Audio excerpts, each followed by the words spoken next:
నిజం నిర్భయం అదే మా నైజం. మహాత్మా టీవీకి స్వాగతం.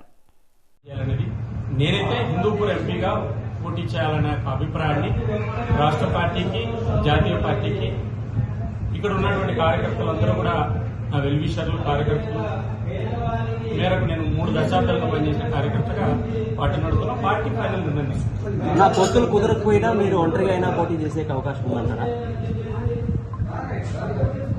పార్టీ కార్యకర్తగా మన అభిప్రాయాన్ని పార్టీకి చెప్తాము. ఏదన్నా ఉండి దానికి సంబంధం లేకుండా ఎన్నికల్లో పోటీ చేయాలని పార్టీ నిర్ణయిస్తుంది. హిందూపూర్ ఎంపీగా బీజేపీ అభ్యర్థిగా పోటీ చేయాలనేటువంటి అడిగే హక్కు ఒక కార్యకర్తగా, నాయకుడిగా, అందులోనూ ఈ పార్టీలో, ఈ జిల్లాలో పనిచేసి స్థానికుడిగా అడిగే హక్కు నాకు.